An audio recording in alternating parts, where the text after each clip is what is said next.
بسم اللہ الرحمن الرحیم رب یسر ولا تعسر وتمم بالخیر۔ مومنین کرام، امام خمینی رضوان اللہ تعالی علیہ کی کتاب چہل حدیث کے اندر جو 20ویں حدیث ذکر ہوئی ہے وہ قرآن مجید کی اس آیت کے متعلق ہے، بلکہ آیت کے آخری مقطع کے متعلق ہے، آخری حصہ کے متعلق ہے کہ اللہ نے تبارک الذی بیدہ الملک وہو علی کل شیء قدیر الذی خلق الموت والحیات لیبلوکم ایکم احسن عملا، کہ اللہ نے موت کو خلق فرمایا، زندگی کو خلق فرمایا۔ کیوں خلق فرمایا ہے موت کو، کیوں زندگی کو خلق فرمایا ہے؟ خلقت موت و حیات کا مقصد کیا ہے؟ اللہ نے خود قرآن مجید کے اندر ارشاد فرمایا لیبلوکم ایکم احسن عملا، اللہ یہ دیکھنا چاہتا ہے کہ تم میں سے احسن عمل کون انجام دیتا ہے۔ امام علیہ السلام سے اسی آیت کے اس مقطع کے بارے میں پوچھا گیا، اسی ٹکڑے کے بارے میں پوچھا گیا کہ لیبلوکم ایکم احسن عمل سے کیا مراد ہے؟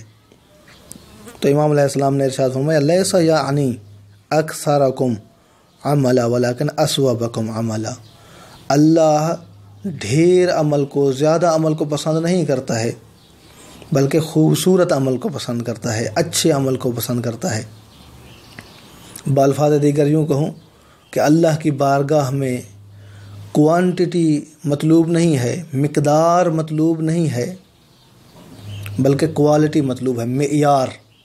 اللہ کی بارگاہ میں معیار ہے، مقدار نہیں ہے۔ وَإِنَّمَا الْإِصَابَةُ خَشْيَةُ اللَّهِ وَالنِّيَّةُ الصَّادِقَةُ وَالْخَشْيَةُ، اور پھر فرمایا اگر درستگی دیکھنا چاہتے ہو، معیار، تو وہ ہے کہ اللہ کے تقوی کے ساتھ عمل کو انجام دیا جائے، سچی نیت کے ساتھ عمل انجام دیا جائے۔ پھر امام علیہ السلام نے ارشاد فرمایا کہ عمل کو شروع کرنا آسان ہے، کوئی بھی کام شروع کرنا بہت ہی آسان ہوتا ہے، لیکن اس کام کے اندر استمرار رکھنا، اس کو باقی رکھنا، ہمیشہ کرنا اسے، یہ بہت مشکل ہوتا ہے۔ اور فرمایا اگر خالصتاً للہ کوئی کام جاننا چاہتے ہو، کوئی عمل جاننا چاہتے ہو، اس کا معیار، اس کا ضابطہ یہ ہے کہ آپ عمل کریں اور توقع یہ رکھیں کہ اللہ کے ذات اس کے اوپر حمد و ثنا کرے، اللہ تمہاری تعریف کرے، لوگوں سے تعریف کی توقع نہ رکھیں۔ اور پھر فرمایا اگر نیت کو جاننا چاہتے ہو، الا وان النیۃ ہی العمل، فرمایا نیت آپ کا عمل ہے، آپ کا کام ہے، جو کرتے ہیں وہی نیت ہے۔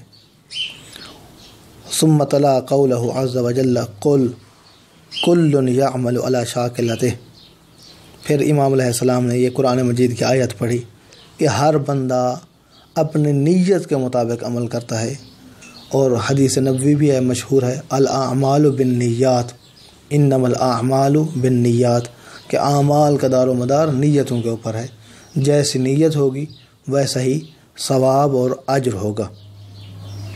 اس احسن عمل کے مصداق اگر ہم تلاش کرنا چاہیں تو بہت زیادہ ہیں۔ بہت سارے لوگ ہیں کہ جو کام تو تھوڑا سا کرتے ہیں، لیکن کیونکہ ان کے کام میں خلوص ہوتا ہے، اس لیے اللہ کی ذات ان کے عمل کو باقی رکھتی ہے۔ حضرت اسماعیل علیہ السلام کے لیے حضرت ہاجرہ کا پانی کی تلاش میں بھاگنا، دوڑنا، یہ چھوٹا سا عمل تھا، اپنے بچے کی پیاس بجھانے کے لیے کیا، لیکن کیونکہ وہ اللہ کے نبی حضرت ابراہیم علیہ السلام کے ساتھ مخلص تھیں تو اللہ نے ان کے اس عمل کو باقی رکھا، اور آج تک وہاں پر دوڑنا واجب قرار دیا گیا ہے۔ حضرت علی علیہ السلام میدان خندق میں عامر ابن عبد ود عامری کے مقابلے میں عمل چھوٹا سا ہے، ایک ضربت کا وار ہے، اور اس کے مقابلے میں ایک ہی بندہ قتل ہوا ہے، لیکن یہ عمل اتنا خالصۃ للہ تھا، اتنا ہی خوبصورت عمل تھا، احسن عمل تھا کہ اللہ کے رسول نے اپنی وحی کی معطر زبان سے یہ تمغہ عطا فرمایا، ضربۃ علی یوم الخندق افضل من عبادت الثقلین، کہ علی علیہ السلام کی خندق والے دن کی ضربت، ایک ہی ضربت ثقلین کی بندگی سے افضل ہے۔ علی علیہ السلام کی نماز نہیں، روزہ نہیں، حج نہیں، فقط ایک ہی ضربت ثقلین کی بندگی سے افضل ہے۔ کیونکہ خالصۃ للہ عمل تھا، کیونکہ اللہ کے لیے عمل تھا، کیونکہ احسن عمل تھا، کیونکہ اصوب عمل تھا۔ دعا ہے کہ اللہ کی ذات ہمیں اپنے نیتوں میں اخلاص پیدا کرنے کی توفیق عطا فرمائے، اپنا بہت سارا خیال رکھیے گا۔ اگر نئے آئے ہیں، چینل کو سبسکرائب نہیں کیا ہے تو چینل کو سبسکرائب کر لیں۔ مزید ویڈیوز کے لیے محمد نقی جسکانی کو حوزہ علمیہ نجف اشرف سے ایشیا پوائنٹ سے اجازت دیجیے۔ والسلام علیکم ورحمۃ اللہ۔